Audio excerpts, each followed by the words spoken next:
minute to get to this story. Scientists arrested for smuggling vials used in Ebola research in the U.S. Then I saw the New York Times article we're linked to up on Infowars.com. I already knew it, but the photos of Homeland Security training the Cub Scouts in paramilitary uniforms with submachine guns to hunt down U.S. veterans. And of course, they put the veteran in a bad light, but the villain's always a veteran. Got to kill him. It just blew me away, and I went into a tirade for 20 minutes, so we're behind. But Tony, a veteran that the Boy Scouts are training to hunt down, is in New York. You're talking about coming back to your country and not being able to recognize it. The reason the United States is rated by major university studies as the number 6 police state on the planet, number 1 being North Korea, and England's number 5, I want to be sure about that. I had that article yesterday, never got to it. I've read it, but in fact, guys, it's in the stack. On the stack, show people the stack here. This is 3 days. This is how much news comes in here, how much gets dumped on my desk, how much I bring in. This at the end of the week will be cleaned off. We got to get a filing system for this, but then we got to have like 2 people, 3 people just to go through all this when I need something. I mean, this is insane. Today's stuff is all right here.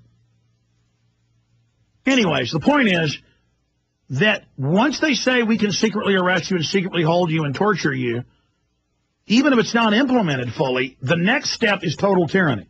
So that's why we've now become one of the number 1 police states in the world. And now they're announcing, oh, guess what? Homeland Security wasn't for the foreign Muslims or Arabs, and taking their rights is wrong. But the point is they knew it would be popular. It was all really for you. See, what you thought was for somebody else is for you. It's for me. So finishing up, Tony, you went to Iraq twice. And when you talk to other vets, are they waking up? Because the vets I talk to are all waking up. Yeah, quite a few of my friends are definitely waking up. What definitely woke up a few of my close vets friends is that I'm a warrant officer. I was a warrant officer. I flew an Apache. I had missiles that could kill thousands of people in my control. I come back here to try to get a handgun permit, and I was denied. 2, 3 other the guys that I speak to online that I try to keep in touch with, they still are trying to apply for a handgun permit, and they can't even get them. So when you go on about they're not letting us military officers get guns, they're not.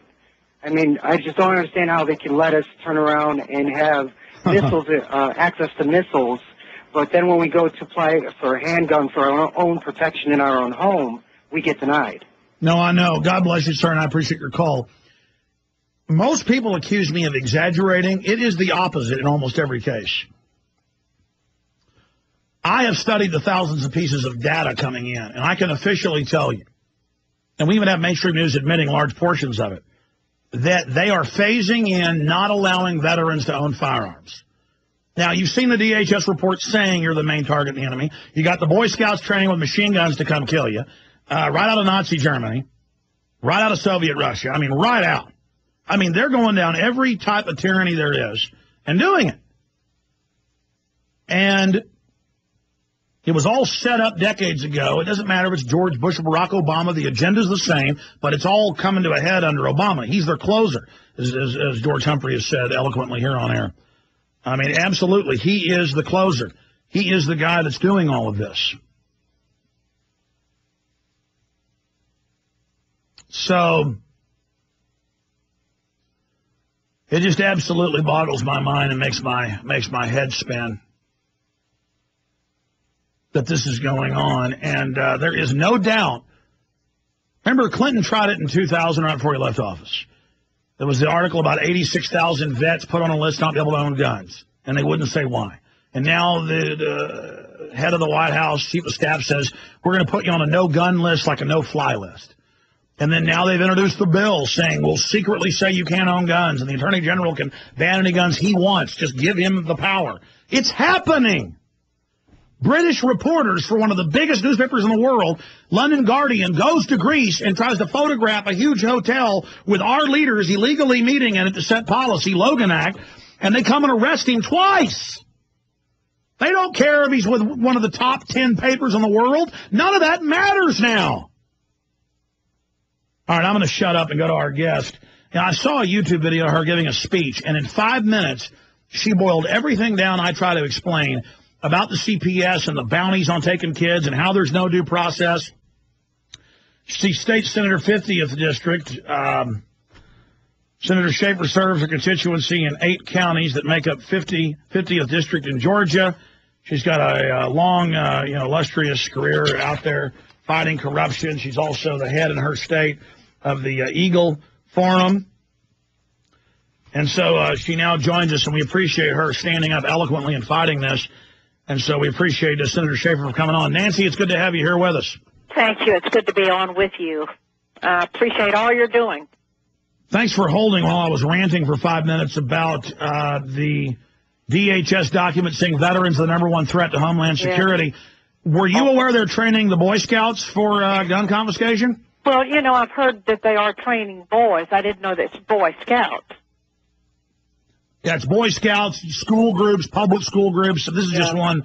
What do you think of all the new documents coming out demonizing veterans on a separate issue? Oh, it's awful. It's just awful. It's unconstitutional and it's wrong, and you just can see the direction that we're headed. I got to be honest with you, Senator. I mean, I knew the globalists were evil, but it's even hard for me to believe they're this bold. Yes, it is. I mean, training 14-year-olds to go after the military. I mean, that's right out of East Germany. That's right. This is that community service that we're hearing all about.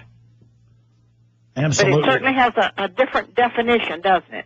Yes, it does. Ma'am, I'm going to try to just sit back and shut up because I'd like you to break down, but with a little bit more time, what you gave in that speech. I know you've given a lot, but I saw this particular speech of you, I believe, before the Eagle Forum, really laying out the facts of just how unconstitutional and Kafkaesque the CPS is. Right. Well, it is unconstitutional, and I'm sure you have many listeners that know that children are being taken away from their parents in a ruthless kind of behavior by caseworkers and social workers and investigators, and the bureaucracy is very huge.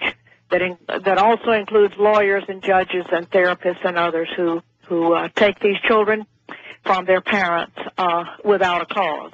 And of course, we know that money is being made because of this, and I am convinced, without a shadow of a doubt, that the parents across this country need to be warned of the dangers of the Child Protective Services nationwide.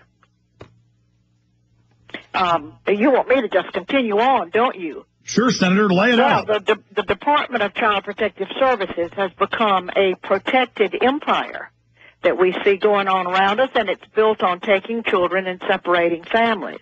As a matter of fact, I could throw in here now that it appears to me that the family is going to have to be destroyed in order for the one world government to completely develop. But this is the taking of children by a protected empire, and it's this is not to say today that there are not those children who are really being abused, who need to be removed from the wretched situations that they may be in. But it needs to be done through due process. Yes, that's not what we're talking about. We're talking about the families that are having children removed from them with no cause, and then there is no due process available to them after this has happened. And in one county in my district, I had 37 families brought together one Saturday morning in the library to allow them to, without any press and without any Child Protective Services pressure there, to tell their stories.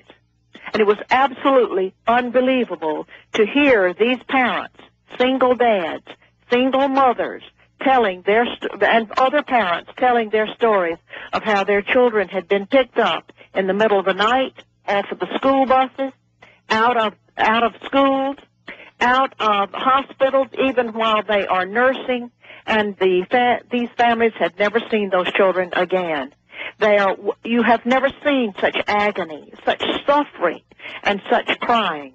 And we had 50 families standing outside the door that were not allowed to come in because we already had 37 families inside.